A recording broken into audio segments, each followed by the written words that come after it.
Tanya Shar Haïchut Vaimuna, chapitre 7, leçon 8.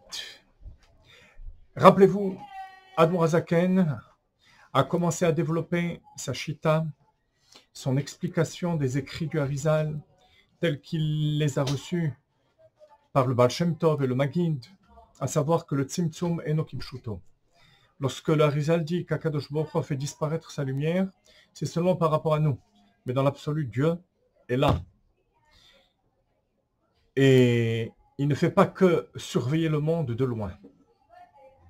C'est l'opinion d'Admorazaken, alors que le Gaon de Vilna et d'autres considèrent que véritablement Kadosh Baruch Hu s'est retiré du monde. Et on a apporté déjà deux arguments. Premier argument, c'est qu'il n'est pas possible d'appliquer un principe de tzimtzum, de contraction, de disparition de la lumière pour le domaine divin. Deuxième argument, c'est que on ne peut pas dire que Dieu soit en dehors du monde et que sa connaissance soit à l'intérieur du monde. Ça voudrait dire que Dieu et sa connaissance ne forment pas qu'un. Alors que comme le Rambam dit, Hu vechochmato echad. C'était le deuxième argument. Troisième argument, page 316. Pour cela, Admorazaken nous rapporte le Zohar, qui dit Vezeu shekatuv betikunim tikunun zain delet atar panoi mineh. C'est pour ça que le Zohar dit qu'aucun lieu n'est vide de lui. Lui, c'est Dieu. Il n'y a pas plus clair. Ça veut dire que Dieu est là. L'obeilaïn velobetatain. Ni les lieux d'en haut, ni les lieux d'en bas ne sont vides d'Akadosh Baruch Hu.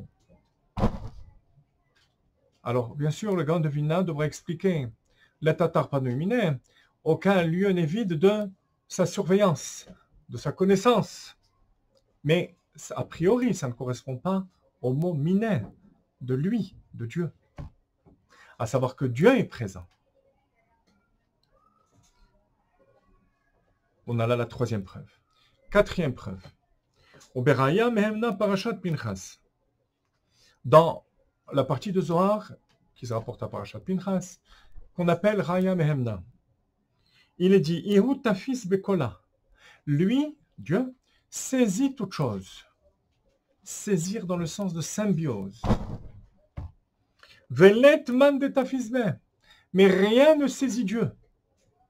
Aucune créature. Ihu sovev kol almin. Dieu transcende le monde. Velet man de nafik mirshute levar. Et rien ne sort à l'extérieur de Dieu. Ihu memale kol almin. Il remplit tous les mondes. C'est la citation du Zohar qui est un peu longue. Ihu mekacher umyachet zina lezine. C'est lui qui le relie et qui unit un côté avec l'autre. Aelav et tata. Le haut et le bas. Velet korva be'arba yesodin. Il n'y a pas de rapprochement dans les quatre fondements si ce n'est par Dieu, Kadihu Binayu, lorsqu'il est entre eux. Alors, c'est le quatrième argument d'Admorazaken, mais en même temps, quelque chose qui pourrait poser problème, un passage du Zohar qui pourrait poser problème. Parce qu'il est dit, Retsono Lomar, Let man de tafis, rien ne saisit Dieu. Si on dit que rien ne saisit Dieu, c'est-à-dire que Dieu n'est pas là. Parce que la notion de tafis, ça veut dire que la chose est là. Lorsque je dis, par exemple, que moi, Reuven, je suis tofes le sechel, je saisis un raisonnement de la Gemara, du Tanya, je le saisis, c'est-à-dire qu'il y a une symbiose entre le Tanya, le sujet, l'intelligence, et mon esprit. Donc l'intelligence est là. Si l'intelligence est là, je la saisis. Dans mes pieds, l'intelligence n'est pas là. Donc les pieds ne peuvent pas saisir l'intelligence. Shimon ne saisit pas l'intelligence que Reuven saisit. Parce que l'intelligence, la science, n'est pas descendue dans son sechel. Dès lors que je dis que rien ne saisit Dieu,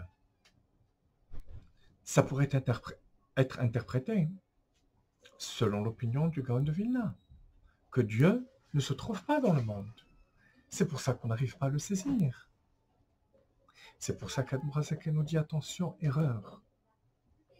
Que veut dire que rien ne saisit Dieu?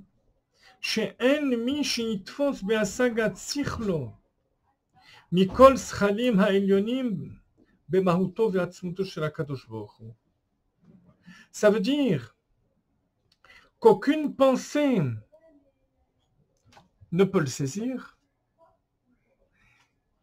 et non pas que Dieu n'est pas là. Contrairement à tout ce qui est matériel, Dieu est là, et malgré tout, on ne le saisit pas. Dieu est en symbiose avec nous, et malgré tout, nous ne le ressentons pas. C'est ce que le Zohar dit. Il dit, vous voyez si je le chante de cette manière, lui saisit toute chose, mais rien ne le saisit. Parce que, comme dit Admorazaken, Dieu se trouve partout, mais il se voile. Et c'est ce qui fait qu'on ne le saisit pas. Ça sera la différence avec la Neshama. La Neshama descend dans le corps, elle saisit en quelque sorte le corps, mais le corps saisit aussi la Neshama. Parce que ce n'est qu'un reflet de Dieu. C'est une partie de Dieu.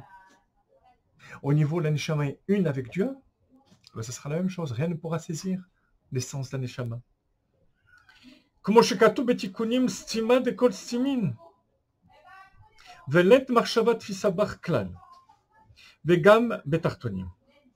אף על גב דיום ממלא כל עלמין, אינו כנשמת האדם. Oui, bien que Dieu se trouve partout, ce n'est pas comme la neshama, תוך גופו, telle qu'elle est dans le corps, שהיא נתפסת תוך הגוף, qui elle, la neshama, est saisie par le corps, puisqu'il y a une symbiose entre la neshama et le corps. עד שמתפעלת, jusqu'à ce qu'elle s'émeuve de ce qui se passe dans le corps. Et elle contracte les changements du corps. Sa souffrance. Mais Hakaot, lorsqu'il y a un coup dans le corps, la Neshama le ressent. Au Krirut, ou le froid, ou la chaleur. Par contre, Akadosh Baruch Hu ne reçoit aucune modification de tout ce qui se passe dans le monde. L'été, l'hiver, le jour, la nuit. Parce qu'il n'est pas saisi par le monde. Donc vous voyez, quatrième passage qui prouve la Shita d'Admorazaken. Dieu est partout et malgré tout, rien ne le saisit. C'est le sens de ce qu'on dit dans Kavé al Hashem chaque matin. En kadosh kashem Eloken. Rien n'est saint, ne transcende le monde comme Dieu. Il y a beaucoup de choses saintes. La Neshama, la Torah, elles transcendent le monde. Toutes ces notions. Mais à Kadosh Baruch Hu, c'est un Kadosh différent. Il transcende tout en étant là. À nous de dévoiler cette présence d'Akadosh Baruch Hu.